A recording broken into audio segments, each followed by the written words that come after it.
C'est lui qui examine les demandes de brevets européens. Vous savez, cette reconnaissance qui permet aux inventeurs et aux chercheurs de protéger leur invention. C'est l'Office européen des brevets qui récompense chaque année l'un ou l'une de ces inventeurs de moins de 30 ans. Eh bien, la lauréate 2025 est avec nous. Marie Perrin, bonjour et félicitations Bonjour pour ce Isabelle. prix qui vous a été remis le mois dernier lors d'une cérémonie à Reykjavik, en Islande. Vous êtes franco-américaine, vous avez 28 ans, vous êtes docteur en chimie, diplômée de l'École polytechnique de Zurich. Qu'avez-vous donc découvert pour être ainsi récompensé du prix des jeunes inventeurs parmi 450 candidats quand même, hein? Voilà, donc on était 10 lauréats du prix des jeunes inventeurs et après il y avait des prix du jury qui étaient délivrés donc pendant la cérémonie à Reykjavik. Et donc moi j'ai été récompensée pour une technologie de recyclage des terres rares. Donc les terres rares, qu'est-ce que c'est? C'est une famille de 17 éléments qui ont des propriétés absolument incroyables et qu'on retrouve dans tous nos objets du quotidien, du téléphone à l'ordinateur, mais aussi dans plein de technologies dites vertes, donc voitures électriques, éoliennes.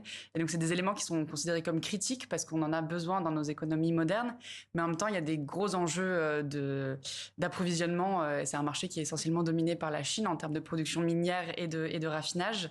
Et donc l'enjeu du recyclage est très important pour réussir à sourcer ces métaux-là de façon la plus propre possible.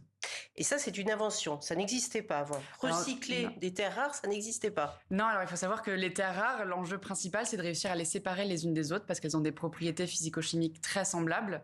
Et donc ça a été développé par les chimistes depuis des centaines d'années. Et ça a été appliqué du coup à l'industrie minière.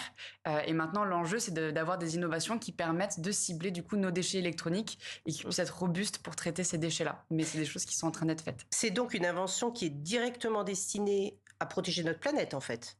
Oh, oui, c'est l'objectif. C'est l'objectif premier. Est-ce que vous aviez conscience au début de vos études que la chimie allait vous amener justement sur cette voie de participation à la protection de l'environnement? Vous y pensiez? Moi, c'est la raison pour laquelle je suis devenue scientifique et qu'après je me suis orientée en chimie. La chimie, c'est une science qui est formidable parce qu'elle nous permet de comprendre le monde et en comprenant le monde et comment les choses interagissent, on peut agir dessus pour faire le bien comme le mal. Donc l'objectif, c'est en l'occurrence d'utiliser la chimie pour développer des méthodes propres, en l'occurrence pour le recyclage des métaux.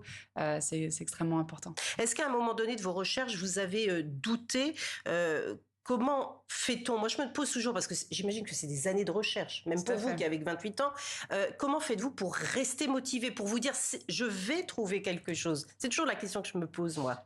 C'est les enjeux de la recherche. De toute façon, c'est un métier qu'on fait par passion, donc ça a des hauts et des bas. En l'occurrence, pour le doctorat, mon doctorat a duré 5 ans et c'était effectivement beaucoup de hauts, beaucoup de bas. Mais quand on a un peu ce moment eureka où on se rend compte qu'on a une technologie qui peut être appliquée à l'échelle industrielle et qui peut être utilisée justement pour ce genre d'enjeu, non, c'est extrêmement gratifiant et on a la motivation au quotidien, c'est pas un souci. Est-ce que ce prix des jeunes inventeurs que vous avez reçu, vous a été remis par l'Office européen des brevets, cela fait de vous la seule propriétaire de cette découverte? On est là dans la propriété intellectuelle? Alors, tout à fait. Le brevet, c'est un brevet qui a été déposé du coup avec mon directeur de thèse à l'époque, le professeur Victor Mougel, et du coup en partenariat avec l'ETH Zurich, donc l'École polytechnique fédérale de Zurich. Donc c'est un brevet qui appartient à ces trois personnes-là. Et l'enjeu de la propriété intellectuelle est extrêmement important. Quand on parle de ces technologies-là, c'est important pour protéger la propriété. Mais ça veut dire que votre découverte aujourd'hui, c'est la vôtre avec votre directeur de thèse, on l'a compris. Ça veut dire que vous pouvez la vendre aujourd'hui à une entreprise et bénéficier des retombées. Voilà, donc nous, la décision qu'on a prise, c'est de développer cette technologie nous-mêmes, donc via le développement d'une start-up qui s'appelle Recover. Et donc le but, c'est de développer nous-mêmes et de pouvoir travailler en partenariat avec des industriels et des recycleurs pour mener ça à l'échelle industrielle. On évoque souvent en France la lente disparition des filles dans les études scientifiques. Vous êtes la preuve du contraire. Comment inverser justement cette tendance ? Je pense qu'il y a beaucoup de biais qui sont malheureusement inculqués dès le très, très jeune âge. Et du coup, l'important, c'est de pouvoir avoir des modèles. Donc moi, je suis très heureuse de pouvoir inspirer une nouvelle génération. Parce qu'effectivement, alors on voit au terme des études, sur certaines filières chimiques, on arrive à avoir du 50-50 au début des études. Et en fait, ce qui est triste, c'est qu'on voit qu'au fur et à mesure qu'on progresse, voilà, ce chiffre-là baisse énormément. Et pourquoi, selon vous ? Je pense que c'est quoi? C'est pas une question de compétence? Ah non, pas du tout. Dieu merci. Non, pas du tout. Je pense qu'après c'est des choix aussi. C'est plus difficile aussi de pouvoir se développer à long terme dans une carrière en essayant de construire une famille également. Mais c'est des enjeux de société qui sont très importants à mitiguer. Moi, j'ai beaucoup de chance, mon partenaire me soutient ce développement-là et c'est important aussi. Mais non, le but, c'est de pouvoir promouvoir les sciences pour les jeunes femmes. Un mot également, vous êtes franco-américaine, je le disais en début de cet entretien.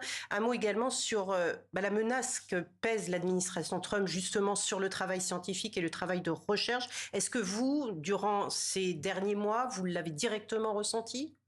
Non, je pense qu'encore en Europe, on est encore protégé et malgré tout, on voit que en termes de récession, en temps de récession économique, finalement, la recherche et l'éducation, c'est des secteurs qui sont touchés en premier. Et ça, ça pour moi, c'est dramatique parce qu'il faut continuer à investir dans l'innovation. On a beaucoup trop de problèmes à régler en ce moment. Donc non, en Europe, on est assez protégé, mais non, aux États-Unis, effectivement, c'est triste de voir ce qui se passe là-bas. Merci beaucoup, Marie Perrin, d'avoir été avec nous. Donc, vous êtes lauréate du prix des jeunes inventeurs pour une méthode novatrice en recyclage de terres rares. Merci beaucoup d'avoir été avec nous.